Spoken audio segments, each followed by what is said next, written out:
Thank you to my friends at Nick for inviting me to this amazing event. The quality of what they're teaching you is exceptional. I mean, I travel all over the world, I attend conferences. This is A+ level. So thank you for inviting me. So I'm going to give you a tour of the future, and then if there's time, I'm going to try to answer your questions. But I'm going to take you into this incredible future we're headed into and try to tell you the implications for your industry. Now, I research many industries. I research many technologies. What I see is that almost every industry is about to be disrupted. In most cases, I tell CEOs that their industry is going to become toast. In this case, I think you're going to be the jam and marmalade. I mean, this industry is one of the fastest growing, one of the most important industries there is, because we're all going to be getting older, living longer. And again, let me take you to the future to show you what's happening. But every scenario I see, you folks win, and this is the way the investment should be made.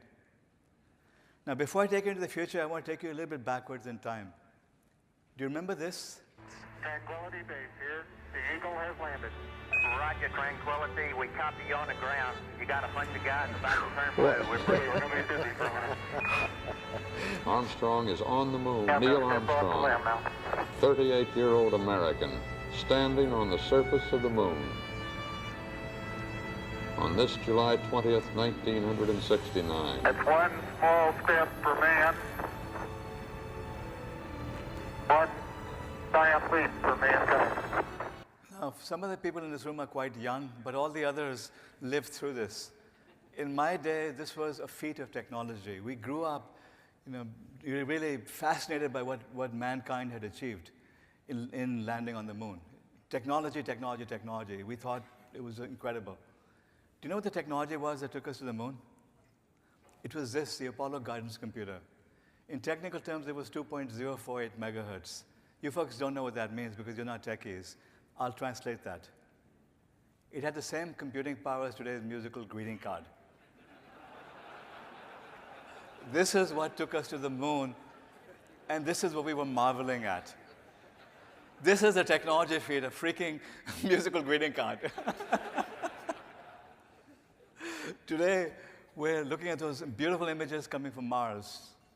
Do you know something? Those are 2 megapixels. Remember those 2 megapixel cameras we threw in the garbage about a decade ago? That's a 2 megapixel camera they have up there. Computing power. What they have on Mars is about 1/6 as powerful as the iPhone. This is what we're marveling at, this feat of technology. Here is how technology is advancing exponentially. It took thousands of years to go from agriculture to pottery to the plow to mathematics to the peak of Rome. The last 100 years, we've had advance after advance after advance. We don't see this. We don't get it. We don't seem to comprehend what exponential means.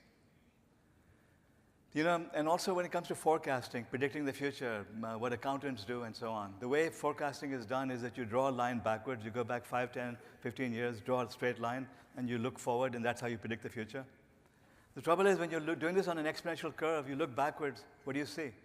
Nothing. And how do you predict in an exponential world? We don't know that, because people do not even understand exponential is happening. This is how computing is advancing. This is what you get for $1,000 in your computing devices. As of 2010, for $1,000, you remember those IBM PCs we used to have, those 80s, XTs, all those old clunky desktop devices?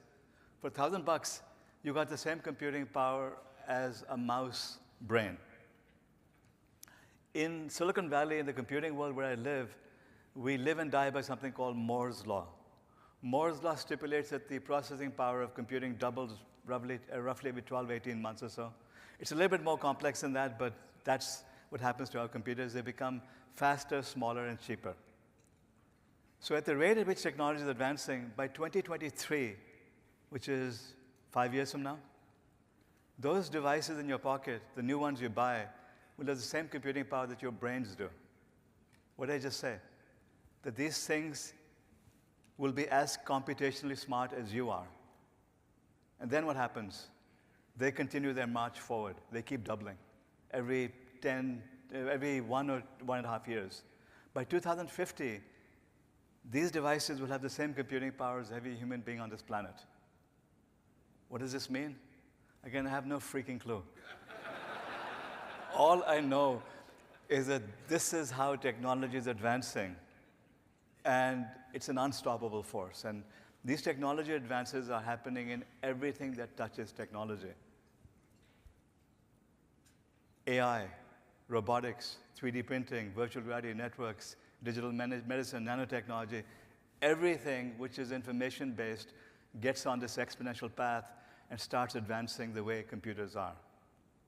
This is very hard to comprehend. I'm going to illustrate this to you by showing you some of these technologies so you can take it home and let it process in your brains. You know, the sad thing for us is that we're static. Our computers keep doubling in computing power and getting smarter and smarter. We're constant. So it's very hard for us to understand what's going on here. But let me try to show you what I see. These are the technologies that are going to have an impact on seniors and housing care. Number one, medicine. It's coming for you. To start with, let's look at the way the medical system in the United States works. For that matter, for anywhere else in the world. You get sick, your child is sick, you decide that you wait it out to see if you really need to go to the doctor. You decide that it's pretty bad, you want to go to the doctor. You make an appointment, and then you go to the doctor's office, you drive across town, you fill out forms. The doctor eventually sees you, spends 7 minutes asking some dumb questions, and then prescribes medications. If it's a complex disease, the doctor orders blood tests. They go to a lab, and you come back a day and a half, 2 days later, and then the doctor refers you to another doctor. If you're lucky, you know the specialist in this other area. Otherwise, you're going to be going crazy trying to find the right specialist and get an appointment. It could take 2 or 3 months to get appointments with some specialists. But this is the process we go through, and it's really, really, really painful. Getting diagnosed is the most difficult part of getting sick. If you're sick, if you know what you have, you can deal with it. You can get medications, you can change your lifestyle habits, you can do what you want to do. The hard part is not knowing what's wrong with you. This is why in the United States, we have up to a 60% dropout rate. Doctors, can't diagnose things. Patients go undiagnosed. It takes too much time. It's too costly. Every excuse in the book. And this is why we have these ugly debates in America about Obamacare, taking health care away. The people who are opposed to this nationalized health or government involvement, they rightfully worry that if costs keep increasing, it'll bankrupt the country. It's not that people who are opposed to Obamacare don't care about everyone else. It's just that if we continued on the path we are, this country would go bankrupt. But that's based on a false thesis. That's based on the thesis that things continue the way they have been for the last 100 years. When you take into account the digitization of technologies and all the exponential advances that are happening, you begin to see a different picture. You begin to see that everything is getting cheaper. It's democratizing. It's changing. The other thing to realize is that the United States, which created these technologies, is no longer the only innovator. People all over the world have access to the same knowledge, same technologies. People in the developing world have the same supercomputers that we do. They have access to the same sensors that we do. So a lot is happening. So I'm going to show you one example of what could happen to America's healthcare system. And to illustrate this, I'm going to take you to India. The poorest of the poor are now getting access to better diagnostics than you folks have. I live in the heart of Silicon Valley. They have access to better diagnostics than my friends in Silicon Valley do. Here's a device called HealthCube, made in New Delhi, that does 32 tests. The new version of it actually does 40 tests. The same tests that are done in hospitals, everything from HIV, dengue, malaria, troponin, cholesterol, blood type, blood sugar, EKGs, and so on. Rather than me telling the story, I'm going to let Mrs. Aditya Birla tell you a story. She's the mother of one of India's greatest industrialists. And she's decided that she's now going to provide health care to 1 billion people. Watch this.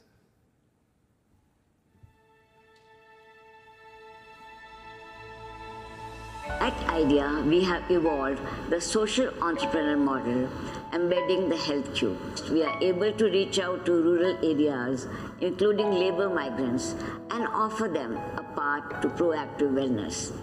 Timely health screening and diagnostics on 32 related tests including all pathological tests, blood sugar, hemoglobin, blood pressure, and many more issues are diagnosed before they turn into a major illness. We have created an army of village social entrepreneurs who do the health screening at a very nominal cost. We have taken HealthCube to Haryana, Uttar Pradesh, Kerala, and Andhra Pradesh, collectively spanning 20 districts and 100 locations. In all these, we have seen a palpable change, healthier people, fewer illnesses, and a general sense of well-being. Can you do that? Can you get diagnosed immediately and have the results on your smartphones?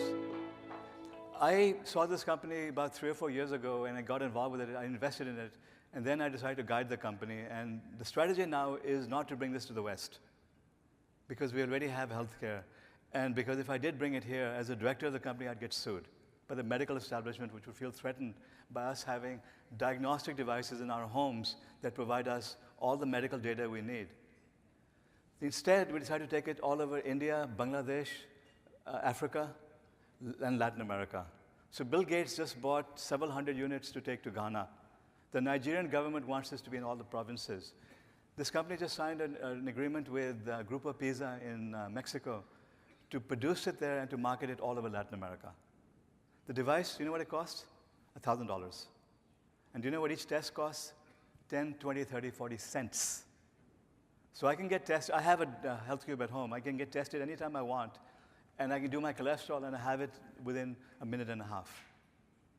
This is the type of disruption that's going to happen, because you'll be able to drive to Tijuana and buy all the HealthCubes you want and bring them back to the United States.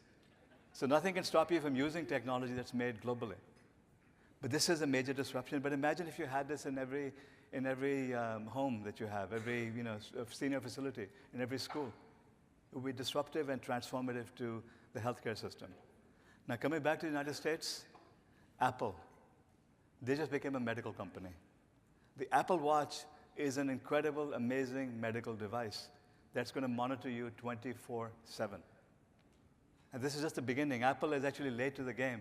There are hundreds of startups in Silicon Valley, in the tech world, that are developing medical devices.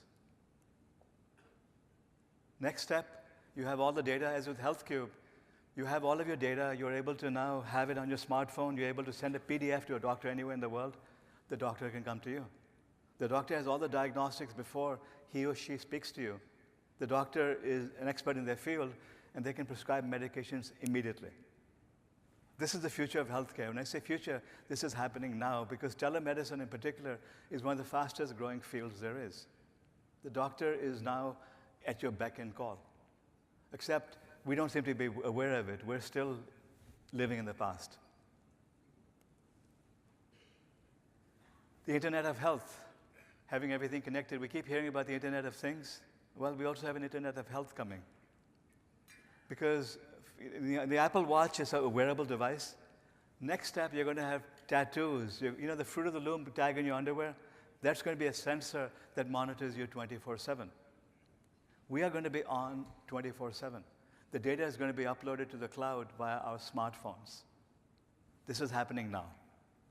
Next step, going inside the body. Exploring, navigating, delivering payloads and medicines precisely where they're needed. Do you remember that movie, Fantastic Voyage? In it, they shrunk those human beings and put them inside a shrunken submarine. Forget they're shrunken human beings. We're getting bigger, we're getting fatter. We're not getting any smaller, right? The shrunken submarines are already here. There are a number of medical devices now that can go inside the body. They can't navigate outside the blood system yet. Give it 5 or 10 years, and they'll be navigating to different parts of the body, exploring and doing surgery within the body. These technologies are now in development all over the world. It's amazing what's going to happen with these technologies. We're gathering massive amounts of data. My friends at Nick keep talking about data, data, data, data, data. One of their visions was data. They were about 20 years ahead of their time. When they were talking about it, it wasn't nearly where it is today. We are now in the era of data. In Silicon Valley, they say data is the new oil, because with data, you can do magic. You can now start analyzing. I'm going to be talking more about AI, But once you have data, you can analyze it, make decisions, and do incredible things with data. And we're gathering data on everything. This device over here is also the greatest spying device ever made. It keeps track of everywhere you go. It keeps track of who you talk to. It keeps track of when you wake up, when you sleep, your emotions, when you're talking to the phone. Believe it or not, there are apps that can monitor your emotions. They know whether you're feeling frustrated, whether you're tired. If you've taken a fall, you can take a fall with these technologies. Silicon Valley is building these technologies for the rich, spoilt brats that live in Silicon Valley. They don't seem to understand the opportunity that exists in this space. I have to correct myself. A few do. I have a friend, Surinder, the guy with the turban, who has a company called SoundMind, which is now building on top of Alexa and monitoring the sound, and which is going to be able to prescribe, to tell you when to exercise. It'll be able to connect you with caregivers. When you're working out, provide the right music, and so on and so on. So this young kid figured out that he could do something that could be $1 billion market. But this is rare. He happens to live in New York. If he lived in Silicon Valley, he would be as cut off from reality as the rest of my friends over there are, focusing only on the people who are like them in that bubble. There's a $1 trillion opportunity over here to take these data, to take these sensor devices, to take all this technology and apply it to us. Because we're going to be living longer, we're going to be living happier, we're going to be living healthier lives than ever before because of technology. This is happening. So I don't see why my colleagues in Silicon Valley don't see this $1 trillion opportunity. They're fools. Robotics. We've been hearing about robots since we were kids. Do you remember my friends over here? Hello. I'd like to rent a maid. Rosie! Coming, sir. Here I am, sir. Here it goes. R2-D2, a pleasure to meet you. I am C-3PO Human Cyborg Relations. I beg your pardon, but what do you mean, naked? My parts are showing. My goodness. So when I was young, Rosie was my favorite because I used to dream about have her come and clean up after me. I was a messy little kid. Mom would yell at me. I'd go to my room. I'd imagine that Rosie would come and clean up after me. And now I can get in front of thousands of people and shoot my mouth off. When I was young, I was an introvert. I didn't have many friends in school. So I used to dream about having R2-D2, 3CPO as my companions. All of us grew up watching these robots, science fiction, dreaming about this incredible future, and imagining that when we grew up, we'd have robots serving us, right? We grew up, and what did we get? These clowns. Watch them.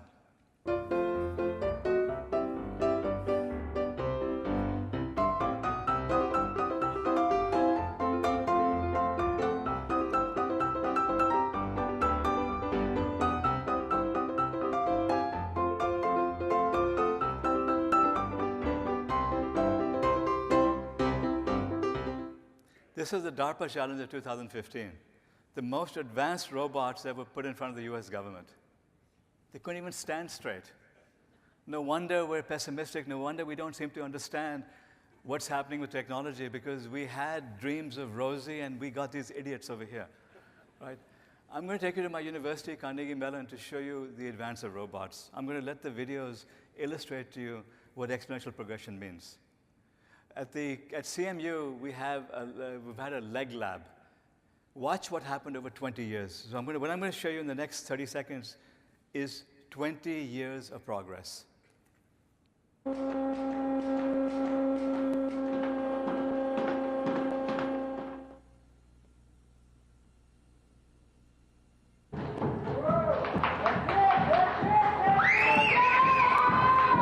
They were really excited that they had these flunky little robots. And then the founders of Leg Lab left and started a company called Boston Dynamics. Watch what happened over a 6-year period of time. 6 years of development. Watch this. Not bad. And then watch what happened over 4 years. Watch the exponentials here.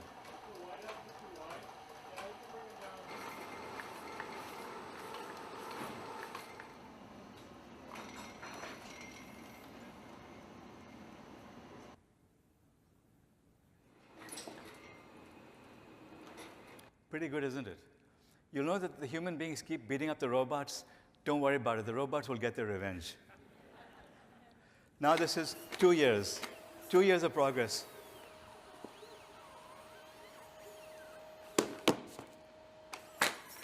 I feel like punching that guy.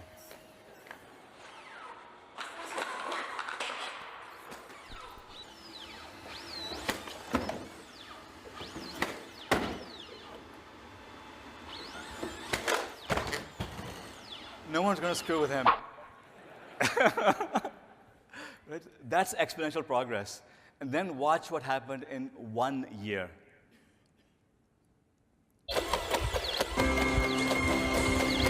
Born free is free. We can listen to music if we want. I love Andy Williams.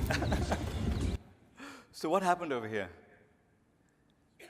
Computing and AI started advancing exponentially. Remember the chart I put up about how computers are doubling? So with the advances, it became possible for these computers to recognize our voices, to be able to communicate, and for the sensors that were watching what was happening around them to be able to detect what was happening and to stabilize the machines. Exponential advances made that possible.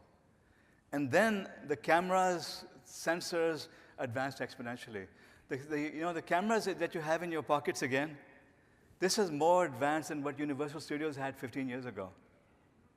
The cameras in this, are literally better than what film studios had. If you move forward 3 or 4 years, they're going to take three-dimensional holographic images. It's just going to be a feature in your pocket that you take advantage of. And then the actuators. What are the actuators? They're the things that let the muscles move. They became smaller, faster, and cheaper. And guess what? We can build Rosie now. My expectation is that Rosie will be commercially available in the year 2025, about 7 years from now. And she's going to be droned over to your house by Amazon. And then manufacturing. This morning you heard Gary Cohn talk about manufacturing or why it won't happen in America. I beg to differ. Robots can now do what human beings can do. This happened only in the last 1 or 2 years, is that robots became dexterous enough to thread a needle.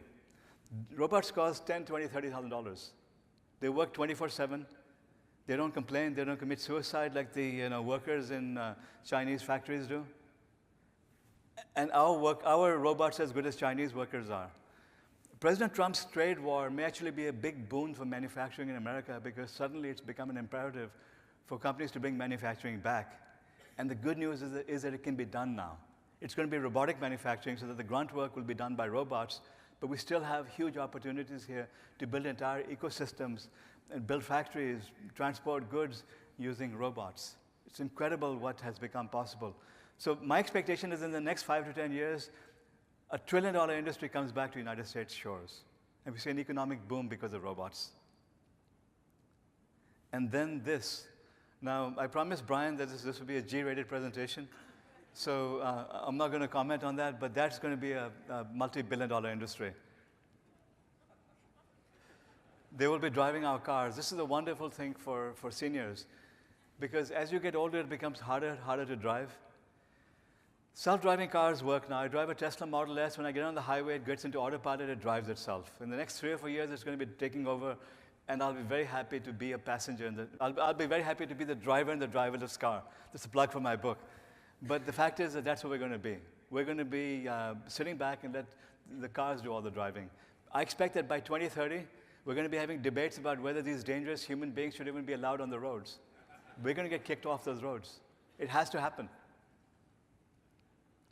And then mind control, literally reading EEG waves and being able to operate equipment. Already happening. You can buy EEG devices for about $200 right now and turn lights off and on and off and things like that. We will be able to operate a lot of machinery using our minds. And this is very relevant for elder care, because if you could just put a little sensor on their foreheads and let them now operate machinery and get help and do all of these things, this is about 5 or 10 years away. And then robotic surgery.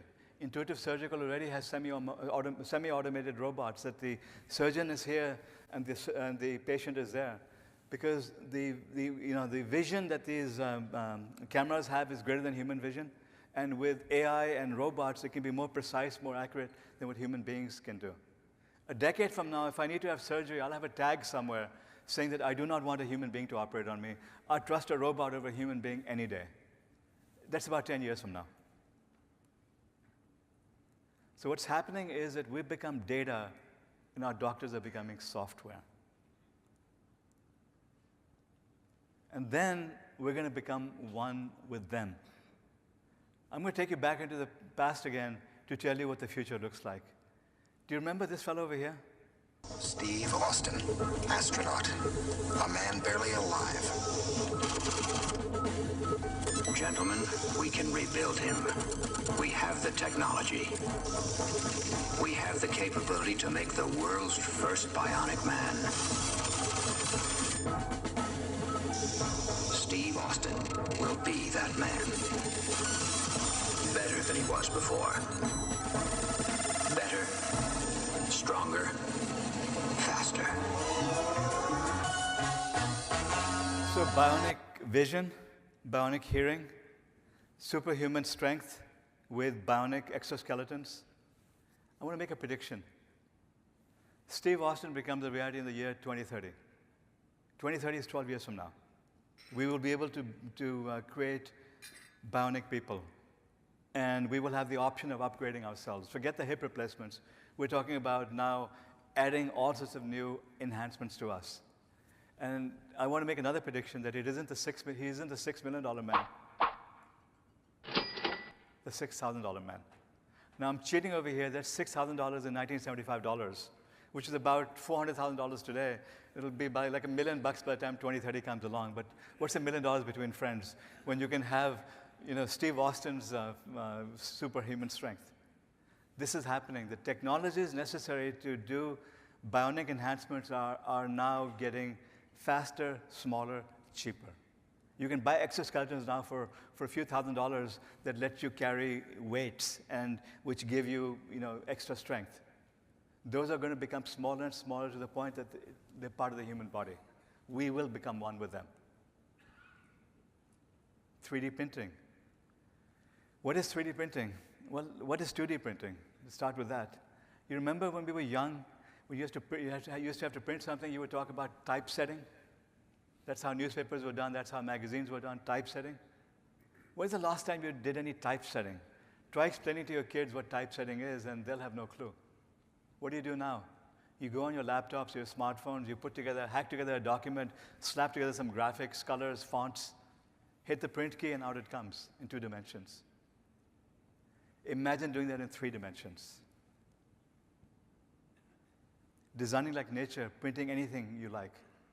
The beauty, just like with paper, with 2-dimensional printing, we don't worry about fonts and colors and designs anymore. You just print the thing. That is what 3-dimensional printing makes possible. Technology has advanced exponentially. So if you were looking at 3D printing, it would still be on the flat curve. It has not entered the exponential curve yet because it's still pathetic.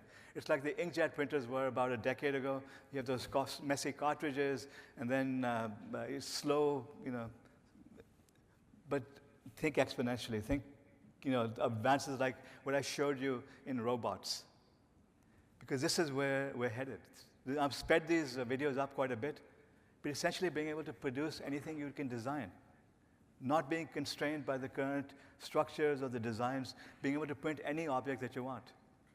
This is between 5 and 15 years away. 15 years from now, we'll be 3D printing electronics. 5 years from now, we'll have much faster laser-like printers, version 1 of the laser printers. 10 years from now, we'll be printing common household goods using 3D printers. And then 3D printed houses.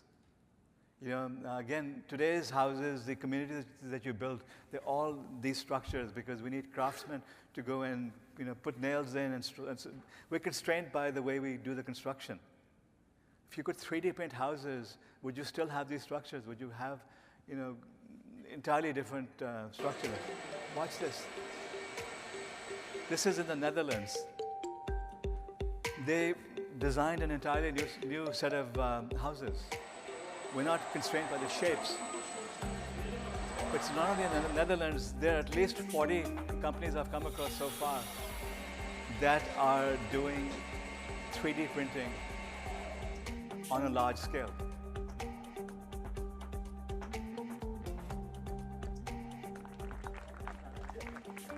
Entire bridges being 3D printed.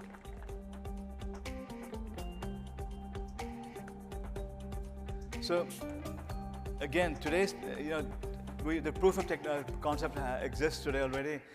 Boeing, for example, they 3D print a lot of their aircraft parts because it's low volume. But move forward, and you're going to be seeing that 3D printing is a revolution that changes everything. So, when I talked about the robots not going on strike, I take that back. When you move to 2030, they're going to go on strike saying, stop the 3D printers, they're taking our jobs away. Because that's how technologies go. You have S-curves, one technology eclipsing another technology. That's the name of the game. AI. What is AI? We keep hearing about AI over and over and over again.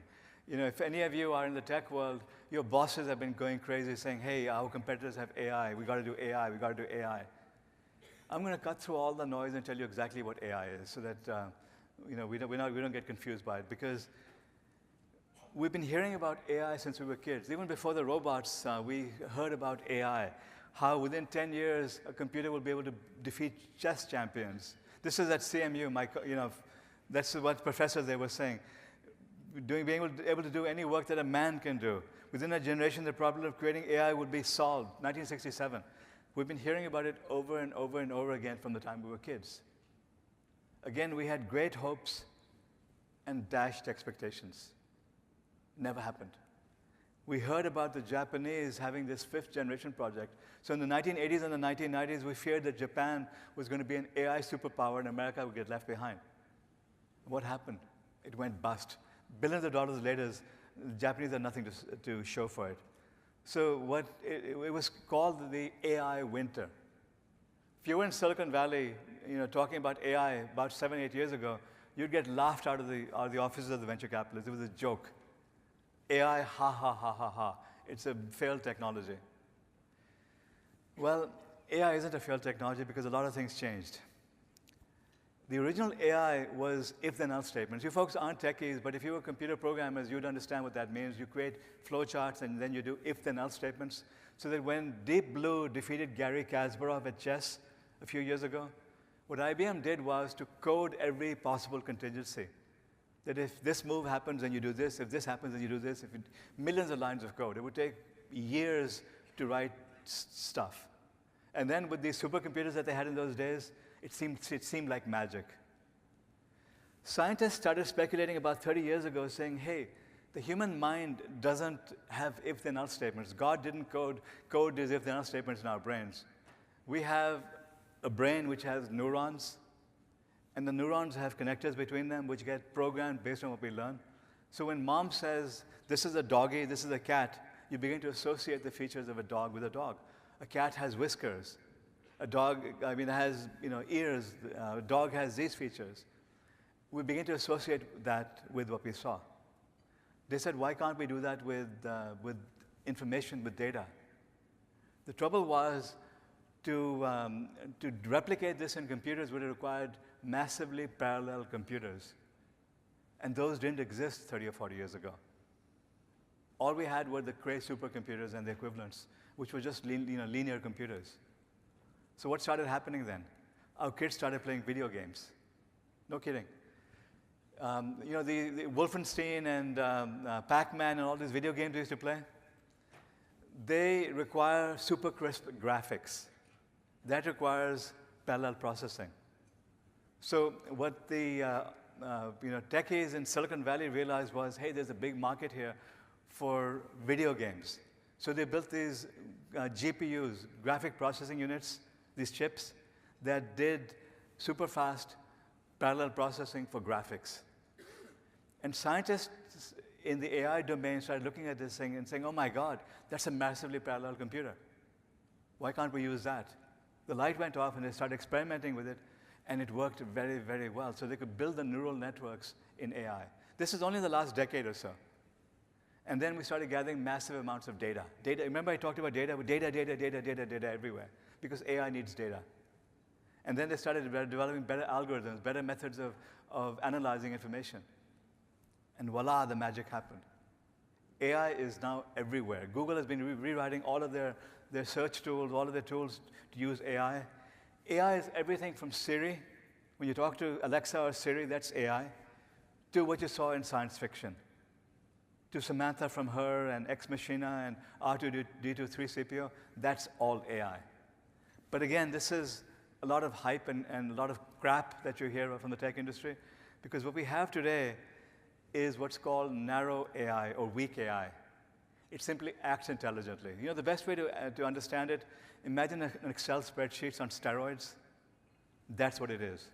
That if you want to develop an AI system in business today, what you do is that you take data, you label it, you analyze it, you create a model, you say that, look, if this picture has a round shape, then it's an animal.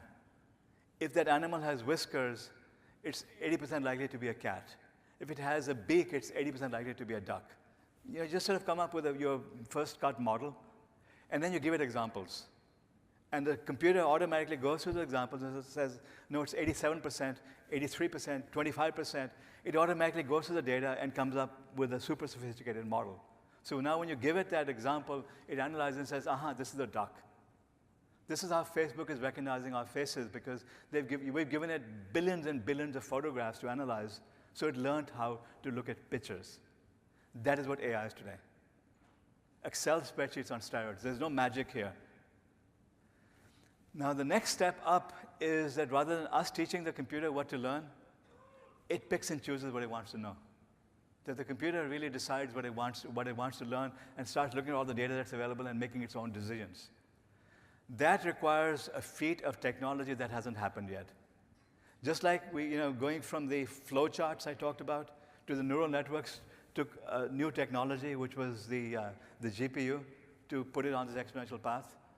There is no technology in sight that can allow the machine to think by itself. There's a big missing link over here. So the AI of science fiction, not that it won't happen in the next 5 years. It may not even happen in the next 10 years. But it's very likely that it does happen because incredible things are happening. And someone might well make a breakthrough. And our kids may play some other dumb computer games which lead scientists to develop some type of AI that can infer things on its own. Now add to this what I said earlier on about these things getting exponentially smarter, mimicking the computing power of a human brain and exceeding it. You put that AI on these devices, you get the craziness that Stephen Hawking warned about, that Elon Musk is worrying about, superintelligence, new species, all this crazy stuff out of science fiction. So my advice to you is when you hear AI, just say, I know better than them. That's all this is. But when you read about some breakthrough a decade from now, that's when you begin to worry. Nothing to worry about right now. Right now, it's really cool, good stuff, which can help us make better decisions. All right, so I just gave you a crash course in artificial intelligence. Thanks. AI, by looking at lots of examples, all these videos we're uploading to the cloud, all of these phones that we're carrying in them, Facebook and other companies have now figured out how they can analyze emotions better than human beings can, because they've had billions and billions of examples. We've been training these AIs to do things like recognizing emotion. And soon, and this is good news, AI will exceed the capabilities of our doctors, because with genomic sequencing, with all of the data we're gathering from these devices, companies such as IBM, in fact, there are hundreds of companies now that are taking all of these data and they're correlating it with our lifestyle habits, all the other stuff they're seeing. So they're able to now recognize, understand disease better than human beings can. In fields such as oncology, with the sequencing of millions of people, they're now able to understand exactly what the tumors are and then develop targeted therapies to attack those tumors. So like in cancer in particular, in oncology, you have two things that have happened. One is genomic sequencing, so we can identify to the finest point the genes and the proteins and the markers on those genes, and then immunotherapy, by which That's another exponential technology in which you are now able to get the body to use its own immune system to attack tumors. So what you do is that you take a drug that changes a marker on a protein, and that frees your immune system up to go and attack the cancer. So this is all happening at an exponential speed because of all the other technologies I talked about. That's the beauty of this, that when you put all these pieces together, you begin to develop amazing, amazing ability. This is happening over and over again in every field there is. I'm going to conclude with some thoughts over here. That I mostly talked about the good. I also worry a lot about the evil that technology can do. That since the beginning of time, the first technology was fire. Fire could be used to cook food, to keep us warm, or it could be used to burn down houses and kill. That is how every technology has been since the beginning of time. And what I see happening right now are two incredible futures. One is incredibly evil and scary. The other is incredibly amazing, what I've been dreaming about since I was a kid. And they are Mad Max or Star Trek. Space. The final frontier was broken. These are the boys both at the same time. Enterprise. Crazy. When you look at America, the country is being ripped apart because we live in social media filter bubbles created by tech companies. They abuse technology, right? We have now companies developing killer viruses and God knows all sorts of things. At the same time, we have companies trying to solve the problems of humanity. What I see is that it's possible to reach Star Trek, but it's going to take a lot of effort because we have to make some tough decisions with every technology. The first decision is, does it have the potential to benefit everyone equally? So when I joined the board of HealthQ, when I invested in it, I made it a condition for the CEO that we're going to reach the poor before we reach the rich. Because I took the technology to Silicon Valley, to the top venture capitalists over there, and they were so excited. They said, aha, instead of $1,000, we can charge $20,000 for this.